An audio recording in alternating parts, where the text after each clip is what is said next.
waktu Indonesia Barat, kami hadirkan kepada Anda sejumlah informasi paling baru dan menarik seputar kinerja dan kegiatan DPR RI yang telah disajikan oleh redaksi TVR Parlemen. Mirsa TVR Parlemen, inilah TVR 17 selengkapnya.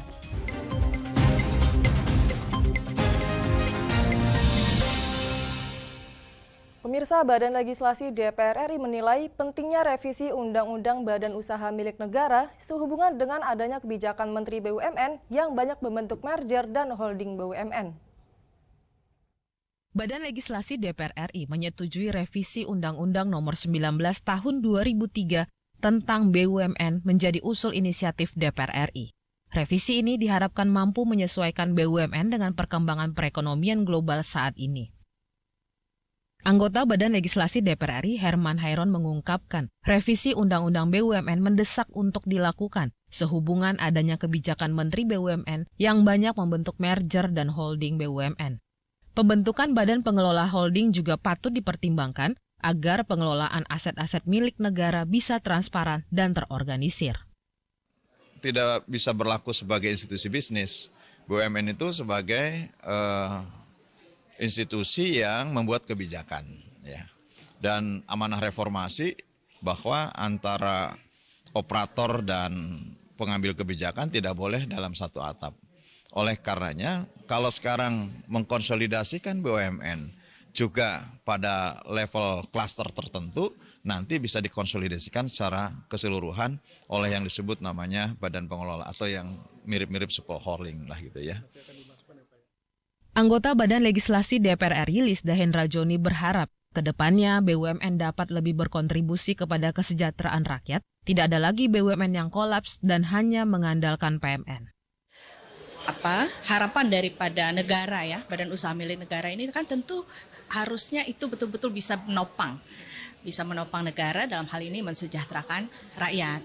Nah, kalau kita melihat ya banyak kejadian-kejadian yang BUMN yang justru malah menggerogoti negara seperti itu ya, dan sudah merugi tapi terus disubsidi. Nah, ini tentu perlu ada perbaikan-perbaikan. Oki Zulindra dan Ridwan TVR Parlemen melaporkan. Sebagai upaya untuk mengakomodir tingginya antusiasme pegawai DPR RI dalam kegiatan donor darah, Badan Urusan Rumah Tangga DPR RI mendorong Palang Merah Indonesia untuk menambah kuota kantong daerah. Sekretariat Jenderal DPR RI menggelar kegiatan donor darah yang diinisiasi oleh Keluarga Sehat Donor Darah atau KSDD Parlemen. Kegiatan donor darah kali ini istimewa karena masih dalam nuansa memperingati Hari Kemerdekaan Republik Indonesia dan Hari Ulang Tahun DPR RI. Melihat tingginya antusiasme pegawai DPR dalam kegiatan donor darah, Ketua Badan Urusan Rumah Tangga DPR RI Agung Budi Santoso mendorong PMI menambah kuota kantong darah untuk mengakomodir minat pendonor. Animo peminatnya luar biasa banyak ya. Nah, kami meminta kemarin 300 kantong, tapi minta 400 kantong, baru disediakan 300. Tentunya ini tidak bisa mencukupi semuanya. Nah, untuk itu saya sebagai Ketua BURT akan melakukan komunikasi dengan PMI untuk meminta tambahan kantong. Nawa itu teman-teman sini baik membantu ya, dan ini kan perlu kesadaran. Sementara itu, Ketua Korpri Setjen DPR RI Jaka Dwi Winarko akan berkomunikasi dengan PMI terkait tingginya animo pegawai di lingkungan Setjen DPR RI untuk mendonorkan darah. Diharapkan dalam waktu dekat bisa terbentuk nota kesepahaman dengan pihak PMI terkait tambahan kuota kantong darah. Jadi ya insya Allah mudah-mudahan nanti melihat antusiasme ini, karena setiap periode kan selalu ada yang nggak bisa mendonor ya, karena memang keterbatasan kantong ya. Ini bagian dari masukan, nanti perlu kita sampaikan ya dengan PMI, mudah-mudahan ini menjadi perhatian. Dodi Muharam, TVR Parlemen, melaporkan. Agar program Kementerian Sosial dapat terlaksana dengan sukses, Komisi 8 DPR RI mendorong Balai Besar Pendidikan dan Pelatihan Kesejahteraan Sosial untuk memberikan pelatihan yang memadai yang diharapkan dapat meningkatkan kapasitas SDM pekerja kesejahteraan sosial. Kualitas sumber daya manusia yang memadai menjadi salah satu faktor pendukung suksesnya pelaksanaan program-program kesejahteraan sosial. Untuk itu, pelatihan terhadap para pekerja kesejahteraan sosial harus terus dilakukan. Dalam kunjungan ke Balai Besar Pendidikan dan Pelatihan Kesejahteraan Sosial di Lembang, Jawa Barat, Wakil Ketua Komisi 8 DPR, Aceh Hasan Sazili mengatakan, banyaknya program Kementerian Sosial seperti PKH, Kartu Sembako, program atensi maupun program lainnya harus didukung sumber daya manusia yang memadai sehingga program tersebut dapat terlaksana dengan sukses.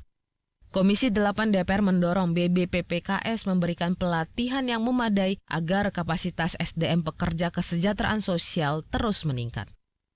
Kesejahteraan sosial itu juga tergantung dari sejauh mana SDM kesosnya ditingkatkan kapasitasnya. Ada banyak sekali program-program Kementerian Sosial seperti PKH, tentu harus didukung oleh sumber daya manusia yang memadai sehingga program-program tersebut bisa dilaksanakan dengan sukses. Ya, kita dorong agar terus dapat meningkatkan kapasitas dari SDM pekerja sosial yang ada di Indonesia. Ya. Kemampuan SDM yang ada di Kemensos juga harus menyesuaikan dengan kebijakan yang dikeluarkan. Sebagai contoh, kebijakan yang diusung saat ini adalah aspek pemberdayaan masyarakat, sehingga pekerja sosial harus mampu membimbing masyarakat agar memiliki keterampilan dan bisa berdaya secara ekonomi. Dari Jawa Barat, Rangga Wijaya, TVR Parlemen, melaporkan. Pemirsa, kejahatan siber semakin merajalela, bukan hanya masyarakat saja yang dirugikan, bahkan lembaga negara pun tak luput dari para hacker, dan juga DPR RI menyayangkan lemahnya upaya dari pemerintah untuk mencegah peretasan situs dan judi online. Informasinya akan kami hadirkan saat lagi, untuk itu tetaplah di TVR 17.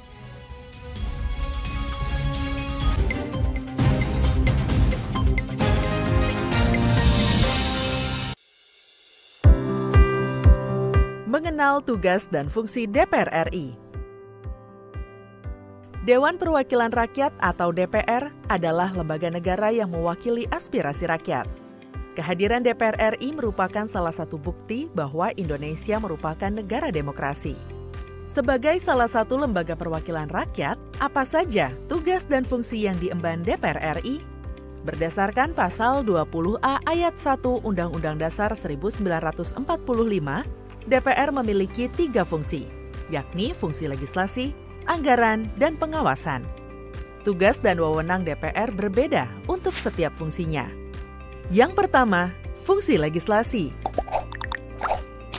Menyusun program legislasi nasional atau prolegnas, menyusun dan membahas rancangan undang-undang, menerima rancangan undang-undang yang diajukan oleh DPD, membahas rancangan undang-undang yang diusulkan oleh Presiden ataupun DPD, menetapkan undang-undang bersama dengan Presiden, menyetujui atau tidak menyetujui peraturan pemerintah pengganti undang-undang yang diajukan oleh Presiden untuk ditetapkan menjadi undang-undang. Yang kedua, fungsi anggaran. Memberikan persetujuan atas rancangan undang-undang tentang APBN yang diajukan oleh Presiden. Memberikan persetujuan terhadap pemindahtanganan aset negara maupun terhadap perjanjian yang berdampak luas bagi kehidupan rakyat yang terkait dengan beban keuangan negara. Menindaklanjuti hasil pemeriksaan atas pengelolaan dan tanggung jawab keuangan negara yang disampaikan oleh BPK. Memperhatikan pertimbangan DPD atas rancangan undang-undang tentang APBN dan rancangan undang-undang terkait pajak, pendidikan, dan agama. Yang ketiga, fungsi pengawasan. Fungsi pengawasan, DPR bertugas melakukan pengawasan terhadap pelaksanaan Undang-Undang APBN dan kebijakan pemerintah, serta membahas dan menindaklanjuti hasil pengawasan yang disampaikan oleh DPD. Demikian penjelasan tentang tugas dan fungsi DPR menurut Undang-Undang. Informasi ini dipersembahkan oleh TV dan Radio Parlemen, Biro Pemberitaan Parlemen, dan Sekretariat Jenderal DPR RI.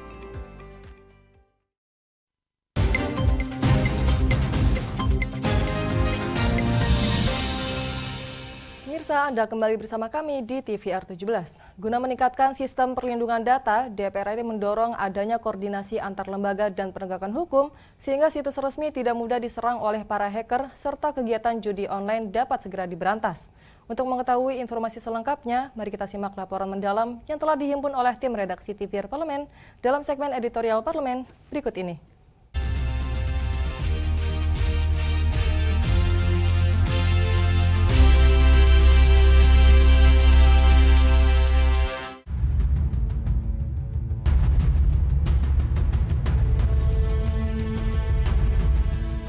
Kejahatan di dunia siber semakin hari semakin mengkhawatirkan. Bukan hanya merugikan masyarakat, instansi lembaga negara pun tak luput hacker. Belum lama ini akun YouTube DPR RI pun diretas. Dalam laman tersebut muncul promosi dan kegiatan judi online. Kejahatan siber di Indonesia saat ini bahkan sudah menyentuh akses data pribadi masyarakat. Hal ini sangat membahayakan karena data pribadi masyarakat atau situs resmi negara dapat disalahgunakan oleh oknum yang tidak bertanggung jawab. Upaya pemerintah dalam mencegah peretasan situs dan pemberantasan judi online masih sangat lemah. Pemberantasan judi online tidak cukup hanya dengan memblokir situs saja. Namun diperlukan upaya lebih keras untuk menutup total akses perjudian online. Penanganan yang dilakukan Kementerian Komunikasi dan Informatika RI dinilai masih konvensional. Padahal praktek judi online telah menggunakan kecanggihan teknologi. Ini buat masukan juga buat Kominfo bagaimana harus ada cara untuk bisa membatasi. Ya, ada cara yang lebih hebat lagi gitu ya dari Kominfo. Kenapa? Karena selama ini yang kalau saya lihat, kalau situs pornografi dan lain-lain itu kalau di war room-nya Kominfo itu ditangani langsung dengan AI. Tapi kita datang ke tempat judi pengawasan judi online ini masih diawasi oleh manusia. Kami juga heran kenapa ada pembedaan itu. Sebenarnya itu bisa jadi catatan. Saya pernah melihat ada negara-negara lain ya, contoh yang memang secara keras mereka tidak bisa diakses sama sekali. Tapi kan sekarang ada VPN. Semua orang juga udah tahu bagaimana menggunakan VPN. Pornografi diakses lewat VPN, judi lewat VPN gitu kan.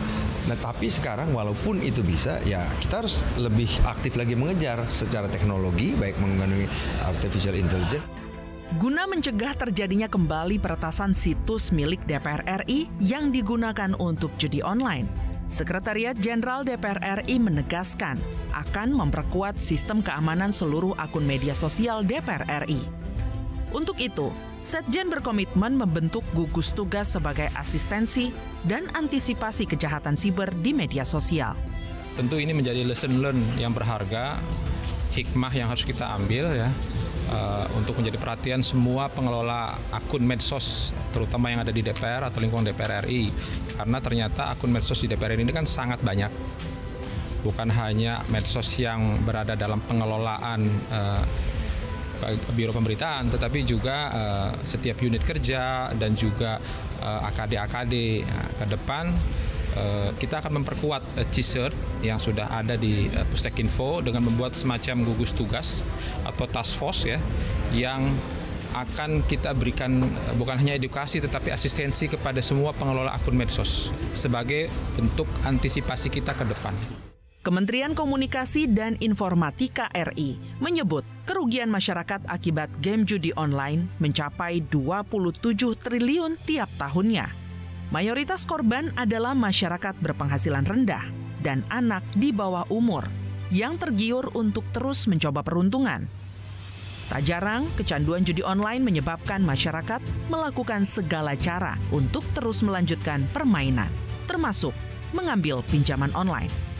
Ya namanya hacker itu kan seperti kriminal ya. Mungkin tingkatannya itu kalau dibanding tahun 2020, 2021 itu juga terus meningkat kemampuan untuk meretasnya.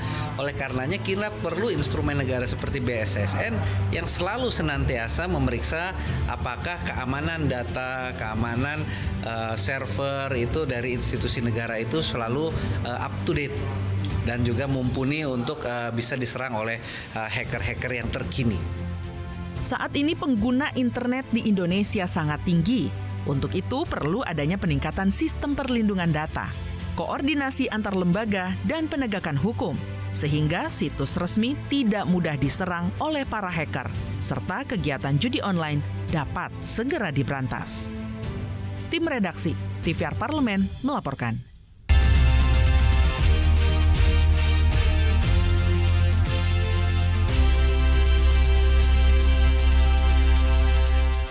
Pemirsa, Komisi 2 DPR RI meminta semua pihak terkait duduk bersama dalam menyelesaikan konflik pembebasan lahan yang terjadi di Rempang, Batam, Kepulauan Riau. Saksikan informasi selengkapnya. Untuk itu jangan kemana-mana, tetaplah bersama kami di TVR 17.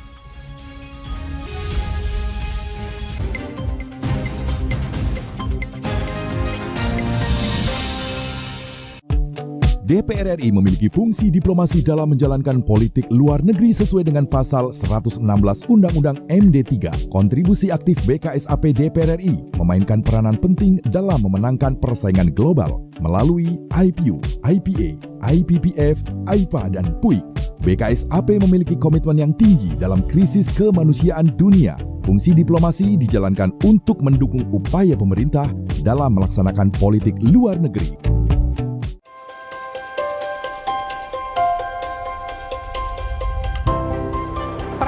Dalam sejarah Indonesia, tahun 2024 kita mengadakan pemilu serentak, legislatif dan eksekutif baik di tingkat pusat maupun daerah. Catat waktunya, Rabu 14 Februari 2024. Untuk pemilihan legislatif, Anda akan memilih anggota DPD, anggota DPR, anggota DPRD Provinsi, dan anggota DPRD Kabupaten atau Kota. Selain pemilu legislatif, Anda juga akan memilih presiden dan wakil presiden loh pemirsa.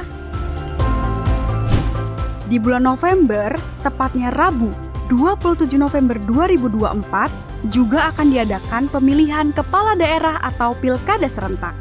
Dalam pilkada nanti, Anda akan memilih gubernur dan wakil gubernur, bupati dan wakil bupati, serta wali kota dan wakil wali kota. Nah, pemirsa sudah tahu kan waktunya? Kini saatnya Anda untuk mempersiapkan diri. Kenali calon-calon wakil rakyat dan pemimpin Anda dengan baik.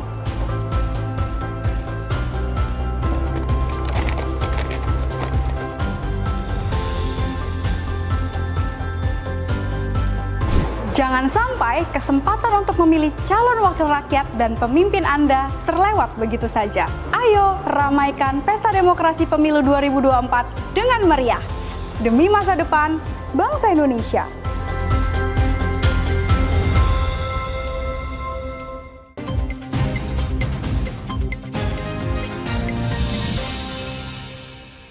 Anda kembali bersama kami di TVR 17.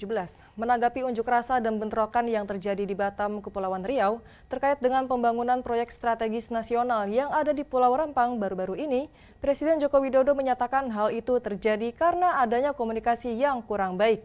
Anggota Komisi 2 DPR RI, Bagus Adi Mahendra Putra menyampaikan, pelaksana proyek dan masyarakat Pulau Rempang untuk duduk bersama dalam membangun komunikasi yang baik sehingga mampu terciptanya suatu kesepemahaman. Bagus Adi juga mengingatkan jika relokasi tetap berjalan jangan sampai merugikan masyarakat baik secara moral maupun material. Selengkapnya mari kita simak wawancara rekan kami Umami Hudayat dengan anggota Komisi 2 DPR RI. Baik pemirsa TVR Parlemen dimanapun Anda berada, seperti yang kita telah ketahui bahwa saat ini Kepulauan Rempang, Kepulauan Riau ditetapkan sebagai salah satu proyek strategis nasional atau PSN pada bulan Agustus lalu. Dan di sana rencananya akan dibangun Rempang Eco City dan terdapat berbagai macam industri, pariwisata, dan juga perumahan. Namun terkait hal tersebut masih terdapat penolakan dari warga setempat untuk relokasi warga. Dan untuk mengetahui lebih lanjut bagaimana kelanjutan dari relokasi Pulau Rempang tersebut, saya telah bersama dengan salah satu anggota Komisi 2 DPR RI, Bapak Bagus Adi Mahendra dari fraksi Partai Golkar Daerah Pemilihan Bali. Baik Pak, menurut Bapak dari pandangan Bapak apa yang kurang terkait penolakan dari warga setempat? Ya, jadi bagi saya apapun yang kita laksanakan di atas tanah Nusantara ini. Jadi yang pertama adalah kita sosialisasi dulu kepada masyarakat sehingga masyarakat tahu persis apa tujuannya, prosesnya bagaimana, mekanismenya bagaimana. Nah, sehingga setelah ada satu kesepahaman dan kesepakatan, barulah kegiatan itu dilaksanakan. Nah, jangan sampai nanti proyek strategis nasional yang dimana muaranya adalah ingin kita menciptakan kesejahteraan masyarakat, justru muara kepada tangisan masyarakat. Nah, inilah yang saya menekankan, harus ada komunikasi dan kesepahaman serta kesepakatan dari apa yang kita mau lakukan di atas tanah Nusantara ini. Pak, untuk sampai saat ini apakah sudah ada penyelesaian dari pemerintah atau sebagainya terkait penolakan tersebut, Pak? Jadi kalau saya belum melihat ya, masih ada pendataan dan sebagainya. Jadi ke depannya dari unsur tokoh masyarakat, sudah itu dari pelaksana proyek itu, duduklah bersama-sama mencari satu kesepahaman. Kalau seumpamanya lokasi itu merupakan suatu kearifan dari daerah itu yang harus dipertahankan, ya kita cari lokasi lain. Tapi kalau memang harus di lokasi tersebut, kita berikan kesepahaman bagaimana ganti untung ini bisa kita laksanakan dan bisa mencerminkan kesejahteraan serta keadilan sosial bagi seluruh masyarakat yang ada di tempat itu. Dan saya dengar juga bahwa nanti Rempang Eco City ini akan menciptakan banyak lapangan pekerjaan, Pak. Apakah itu juga terkait dengan benefit yang akan didapatkan oleh warga setempat dari pulau tersebut juga, Pak? Nah, inilah yang saya sampaikan. Bagaimana kita sosialisasi, bagaimana mekanisme, dan apa yang kita hasilkan. Betul-betul ada pemahaman yang sama oleh masyarakat ini. Nah, ini kalau tidak ada pemahaman yang sama, ini kan susah. Bagaimana nanti setelah ini terbangun, berapa persen masyarakat yang boleh bekerja di situ? Apa klaster masyarakat yang boleh di situ? Mungkin jenjang pendidikannya dan sebagainya. Nah, saya memaklumi tujuan pembangunan itu pastilah untuk meningkatkan kesejahteraan masyarakat. Tinggal sekarang adalah yang terpenting adalah bagaimana keadilan itu bisa dia tegakkan di situ. Terakhir, Pak, mungkin ada harapan bagi Bapak terkait dengan relokasi tersebut? Harapan saya, yang pertama, kalaupun relokasi itu dilaksanakan, betul-betul tidak merugikan masyarakat, ya, baik moral ataupun material. Nah, apalagi kita sudah satu sepahaman bahwa tidak ada lagi ganti rugi, harus ada dilaksanakan ganti untung. Nah, untungnya ini, yang jelas ada dua keuntungan moral dan keuntungan moral dan material. Nah, ini yang harus dilaksanakan. Jadi ada jenjang masa depan yang bisa dia raih dari relokasi yang dia dilaksanakan tersebut. Jangan sampai nanti ganti untung sesaat yang kemudian tidak bisa bekerja di situ. Nah, ini yang dia tidak akan bisa dilaksanakan dengan baik. Jadi tujuan kita melaksanakan pembangunan itu akan sia-sia kalau tidak bisa meningkatkan kesejahteraan masyarakat untuk selanjutnya. Ya. Terima kasih atas waktunya, Pak.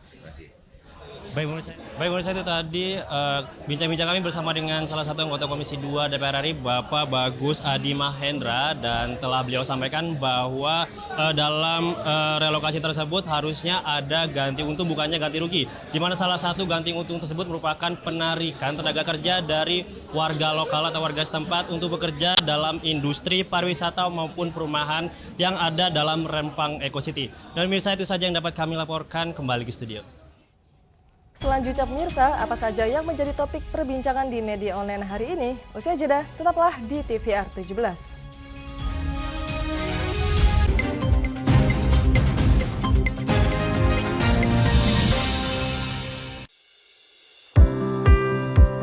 Mengenal tugas dan fungsi DPR RI. Dewan Perwakilan Rakyat atau DPR adalah lembaga negara yang mewakili aspirasi rakyat. Kehadiran DPR RI merupakan salah satu bukti bahwa Indonesia merupakan negara demokrasi. Sebagai salah satu lembaga perwakilan rakyat, apa saja tugas dan fungsi yang diemban DPR RI? Berdasarkan pasal 20A ayat 1 Undang-Undang Dasar 1945, DPR memiliki 3 fungsi, yakni fungsi legislasi, anggaran, dan pengawasan. Tugas dan wewenang DPR berbeda untuk setiap fungsinya.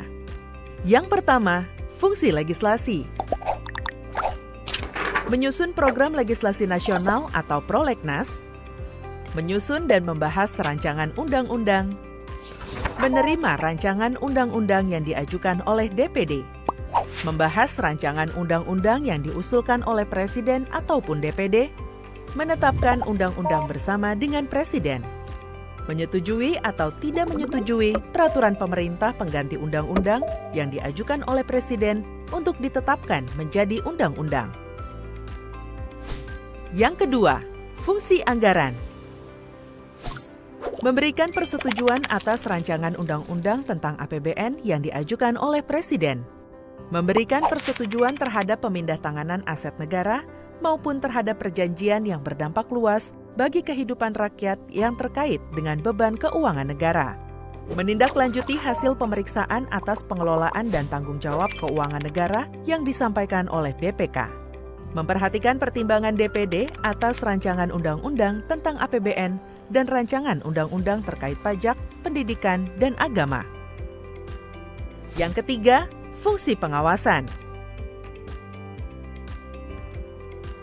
Fungsi pengawasan, DPR bertugas melakukan pengawasan terhadap pelaksanaan undang-undang APBN dan kebijakan pemerintah, serta membahas dan menindaklanjuti hasil pengawasan yang disampaikan oleh DPD. Demikian penjelasan tentang tugas dan fungsi DPR menurut undang-undang. Informasi ini dipersembahkan oleh TV dan Radio Parlemen, Biro Pemberitaan Parlemen, dan Sekretariat Jenderal DPR RI.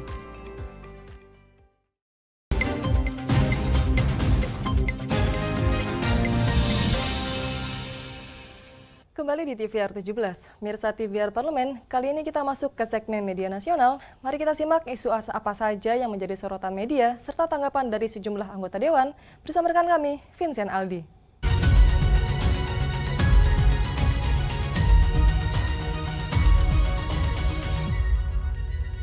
Ya, terima kasih rekan Diva dan apa kabar pemirsa, kembali lagi dalam segmen media online bersama saya Vincent Aldi. Kita akan menuju ke berita yang pertama. Paripurna DPR sahkan Undang-Undang Pertanggungjawaban APBN 2022. Dan seperti yang dapat pemirsa saksikan di layar kaca Anda pemirsa, ada beberapa media nasional yang menyoroti mengenai DPR RI yang mengesahkan Undang-Undang Pertanggungjawaban APBN tahun 2022. Pengambilan keputusan itu diambil pada rapat paripurna DPR RI yang dipimpin oleh Wakil Ketua DPR RI, Rahmat Gobel, pada Selasa 12 September 2023.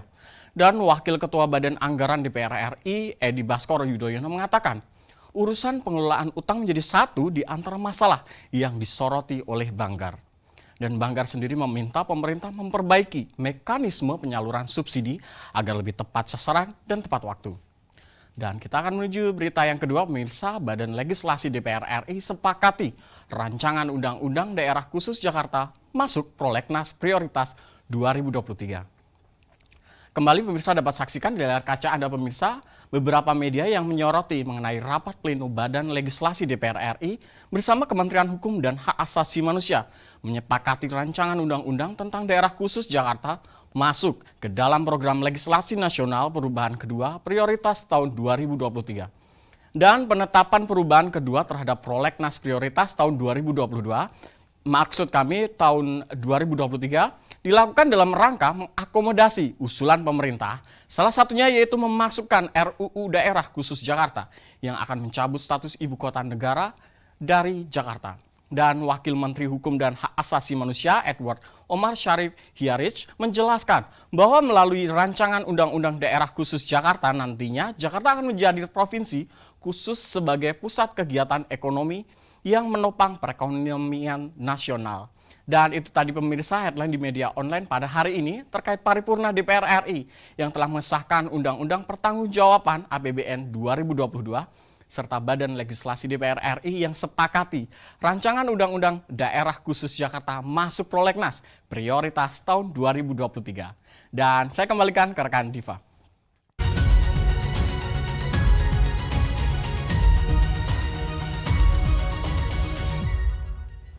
Baik, terima kasih rekan Vincent Aldi yang telah menyampaikan sejumlah sorotan dari media online nasional pada hari ini. Mirsa TVR Parlemen, segmen media online tadi sekaligus menutup program TVR 17 edisi sore hari ini. Saya Diva Rizka beserta seluruh kru TVR Parlemen yang bertugas mengucapkan terima kasih dan undur diri dari hadapan Anda. TVR Parlemen, referensi Indonesia.